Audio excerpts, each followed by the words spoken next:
প্রিয় দর্শক সবাইকে আমন্ত্রণ জানাচ্ছি বৈশাখী টেলিভিশনের স্বাস্থ্য বিষয়ক বিশেষ আয়োজন বৈশাখী হেলথের আজকের পর্বে। সাথে আছে আমি ডক্টর এজি প্লাবন।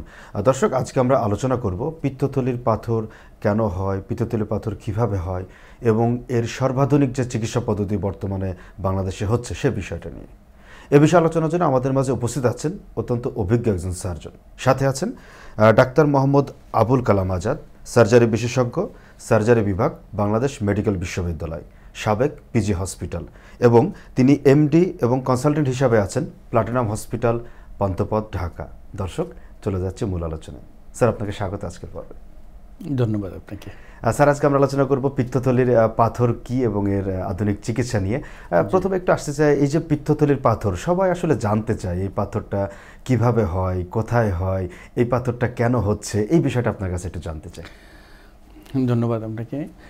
পিত্তথলির পাথর, এটা আসলে পিত্তথলি আমাদের মেডিকেল টার্মে যেটা বলি আমরা যে গল ব্লাডারের পাথর কেন হয়, এটা তো আসলে বিশাল বড় একটা ব্যাপার। সাধারণ মানুষদের উদ্দেশ্যে যদি সংক্ষেপে দু একটা কারণ বলা যায় যে লিভার থেকে যে রসটা হয়, লিভার, এটাকে আমরা বাইল বলি, এটা হচ্ছে একটা পিত্ত নালী দিয়ে, সিবিডি বলা হয়, ওই সিবিডি নালী দিয়ে আমাদের খাদ্য নালীতে আসে, তখন আমাদের খাদ্যের সাথে মেশে এবং খাদ্যকে হজম করতে সাহায্য করে, বিশেষ করে ফ্যাট জাতীয় খাবার। এই যে পিত্ত লিভার থেকে পিত্ত নালী দিয়ে যায়, সেই পিত্ত নালীর মাঝখানে একটা জায়গায় সেটাতে থাকে গলব্লাডার। আচ্ছা, ঠিক আছে। ওই গলব্লাডারের কাজ কি, ওই যে বাইল যেটা আছে সেটা কিছুক্ষণ স্টে করে ওইখানে স্টোরেজ ফাংশন গলব্লাডারে, তো কিছুক্ষণ স্টে করবে এবং সে বাইলটাকে একটু কনসেন্ট্রেট করবে, অর্থাৎ তার ঘনত্বটাকে বাড়াই দিয়ে আবার সে খাদ্যনালীতে পাঠায় দিবে। তো ওইখানে যখন থাকে, কারো কোনো কারণে যদি ওই যে স্টোরেজটা একটু বেশি থাকে এবং স্টেসিস হয়, তলানি পড়ে, ওই তলানি থেকে জমে জমে জমে জমে স্টোন তৈরি হয়, এটা একটা কারণ। জি স্যার। স্যার, এবার একটু আসতে চাই, এই যে আপনি স্যার বললেন যে পিত্তথলি পাথর কীভাবে হয় আমরা শুনলাম। এখন এই যে পিত্তথলি পাথর হওয়ার পর সাধারণ রোগীরা আসলে কিভাবে বুঝবেন, কী ধরনের সিমটম দেখা দিলে তারা একজন চিকিৎসকের শরণাপন্ন হবেন? আচ্ছা, পিত্তথলিতে যখন পাথর হয়, পেশেন্টরা আমাদের বিভিন্নভাবেই আসে সিমটম নিয়ে। সিমটম মানে পেশেন্টের কমপ্লেইন। যেমন 1 নম্বর কমপ্লেইন যেটা আসে যে তার পেটে ব্যথা। পেটে ব্যথাটা কোথায়? ডান দিকে উপরে পেটে ব্যথা, সাথে বমি থাকে, মাথা ব্যথা থাকে, ইভেন ফিভারও থাকে। এরকম একটা কমপ্লেইন নিয়ে যখন আমাদের কাছে আসে, তখন আমরা ক্লিনিক্যালি তাকে আমরা দেখি, দেখার পরে কিছু ইনভেস্টিগেশন, পরীক্ষা নিরীক্ষা দিই, ওগুলো তখন কম্বিনেশন করে আমরা মূলত ডায়াগনোসিস করি যে ওর পিত্তথলিতে পাথর। এছাড়া আরেকটা গ্রুপ আছে যারা আসে যে তার কোনো সমস্যাই নাই, কোনো পেটে ব্যথা নাই, কিছুই নাই, সে হয়তো অন্য একটা রোগের জন্য সে গেছিলো, আলট্রাসোনোগ্রাম করেছে, ওই আলট্রাসোনোতে আসছে যে পিত্তথলিতে পাথর, গলব্লাডার স্টোন। ওইটাও একটা কারণ, সেটাও আমরা যখন দেখি এইভাবে একটা ডায়াগনোসিস হয়। স্যার, খুব গুরুত্বপূর্ণ একটা তথ্য পেলাম যে পিত্তথলির পাথর হলে তাহলে অনেক সময় সিমটম নাও দেখা দিতে পারে। হ্যাঁ, সিমটম অনেক সময় থাকে না, এটাকে আমরা সাইলেন্ট স্টোন বলি।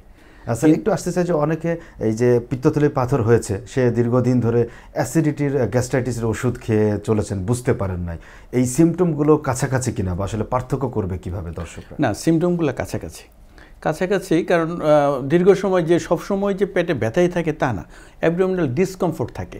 কি বলে পেশেন্ট বলে যে আমার পেটটা যেন কেমন ভার লাগতেছে, কেমন যেন দীর্ঘ সময়।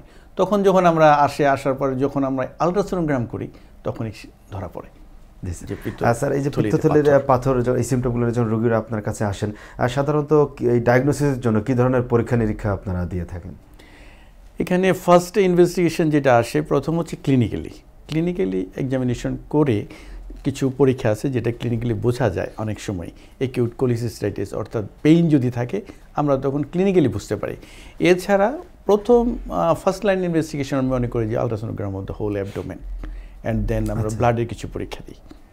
আচ্ছা, অ্যান্ড দেন প্রসিড। অবশ্যই স্যার, পিত্তথলির পাথর ডায়াগনোসিস হলো, সেক্ষেত্রে এই পিত্তথলির পাথর নিয়ে যখন চিকিৎসার কথা বলা হয়, কখনো কখনো রোগীরা ভাবেন যে অপারেশনবিহীন চিকিৎসা রয়েছে কিনা, বা আসলে সার্বিকভাবে চিকিৎসা ব্যবস্থা সম্পর্কে। এটা একটা কমন কোশ্চেন, এটা একটা কমন প্রশ্ন যে পেশেন্ট এসে বলে যে স্যার এটা চিকিৎসা কী? পিত্তথলিতে পাথর হলে সাধারণত পিত্তথলি ফেলে দিতে হয়, সার্জিক্যাল প্রসিডিউর, অপারেশন। তো পেশেন্ট বলে যে অপারেশন ছাড়া কি কিছু করা যায় কি না? তো আসলে চিকিৎসা একটাই, অপারেশন। এবং তখন পেশেন্ট আরও অনেক প্রশ্ন করে যে অপারেশন কিভাবে করব, কি করা যায়, কি অনেক ধরনের প্রশ্নই আছে এবং সেটার আনসারও এরকম আছে যে অনেক পেশেন্টে জিজ্ঞেস করে অপারেশনটা কিভাবে করবেন। এখনকার যুগে যেখানে ল্যাপারোস্কোপিক সার্জারিটা চলে আসছে, কমন সবাই কম বেশি বুঝে, তো এই প্রশ্নটা করে যে কেটে করবেন নাকি ল্যাপারোস্কোপিক করবেন, কেটে করলে কি হবে, এগুলো অনেক কিছু জানতে চাই। স্যার, এই যে ল্যাপারোস্কোপিক সার্জারির কথা বললেন, তো এই সার্জারিটা আমি একটু সুবিধা সম্পর্কে জানতে চাই, কারণ এই সার্জারিটাকে অনেকে ভয় পায় কিনা বা অনেকে জিজ্ঞেস করে যে আমি এই সার্জারিটা করব, আসলেও কি ভয় পাওয়ার মতো সার্জারি ল্যাপারোস্কোপিক সার্জারি পিত্তথলির পাথরের ক্ষেত্রে? ভয় পাওয়ার মতো, যে কোনো সার্জারি ভয় পাওয়ার মতো। আমাদের মেডিকেল সায়েন্সে একটা ছোট্ট একটা টিউমার করতে গেলেও কিন্তু একটা পেশেন্ট ওটি টেবিলে এক্সপায়ার্ড করে যেতে পারে। আচ্ছা আচ্ছা, কার্ডিয়াক অ্যারেস্ট হয়ে। ভয় পাওয়ার মতো যে কোনো অপারেশনই, কিন্তু এই অপারেশন এত অ্যাভেলেবেল হচ্ছে যে মানে এই কমপ্লিকেশনগুলো খুব কম হয়। আর ল্যাপারোস্কোপিক হচ্ছে, বলছিলেন যে ল্যাপারোস্কোপিক সুবিধাগুলো, আচ্ছা, পেট কেটে করলে তার এক হচ্ছে কাটার জন্য সে হসপিটাল স্টে বেশি দিন থাকতে হচ্ছে, তারপরে পরবর্তীতে পোস্ট অপারেটিভ কমপ্লিকেশন বেশি হচ্ছে, সে নর্মাল লাইফে ওয়ার্কিংয়ে যখন সে জয়েন করবে সেটা ডিলিট হচ্ছে, যেটা ল্যাপারোস্কোপিতে হচ্ছে না।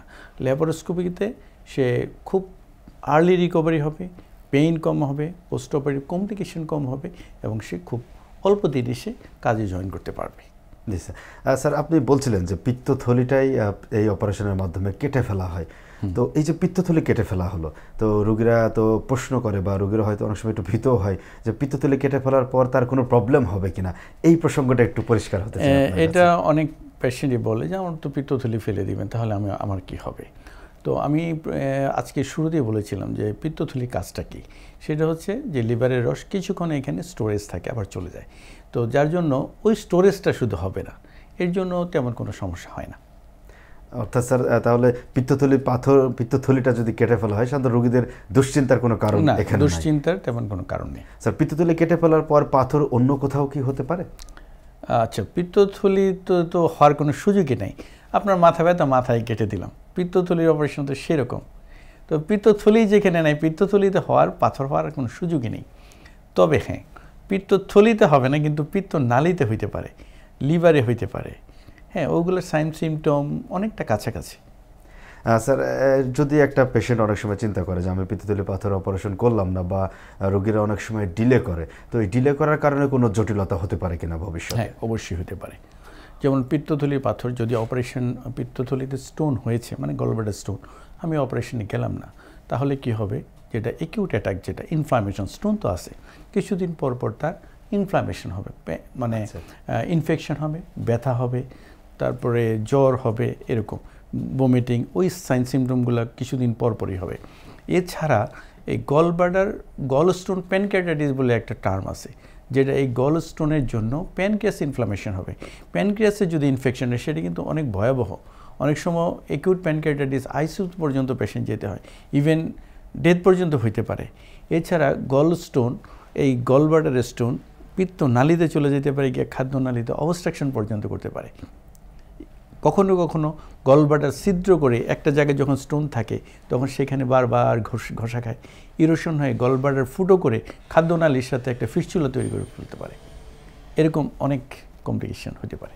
স্যার, আমরা অনুষ্ঠানের একেবারে শেষের দিকে চলে এসেছি। সাধারণ মানুষদের উদ্দেশ্যে পিত্তথলির পাথর সম্পর্কে আপনার আসলে কী ধরনের পরামর্শ রয়েছে? সাধারণ মানুষে আমি বলবো যে সবাইকে সুস্থ থাকার জন্য, পিত্তথলিতে পাথর হয় মূলত তাদেরই বেশি হয় যারা একটু ফ্যাটি এবং রিচ ফুড খেতে পছন্দ করে, ফাস্ট ফুড খেতে পছন্দ করে। যদি ফাস্ট ফুড এবং রিচ ফুড অ্যাভয়েড করা যায়, স্বাস্থ্য যদি মানে রেঞ্জের মধ্যে ওয়েট রাখা যায়, তাহলে ভালো থাকা যায়। স্যার, আপনাকে অনেক ধন্যবাদ স্টুডিওতে এসে আমাদেরকে সময় দেওয়ার জন্য। আপনাকেও ধন্যবাদ, এবং বৈশাখী টিভি যারা আমাদের এই আজকের প্রোগ্রামে আমাকে যারা নিয়ে আসছেন, এবং কলা কৌশল সবাইকে ধন্যবাদ। প্রিয় দর্শক, এই ছিল আমাদের আজকের আলোচনা। আমরা নতুন কোনো পর্বে নতুন কোনো অতিথি নিয়ে হাজির হব। ততদিন ভালো থাকুন, সুস্থ থাকুন, বৈশাখী টেলিভিশনের সাথেই থাকুন। খোদা হাফেজ।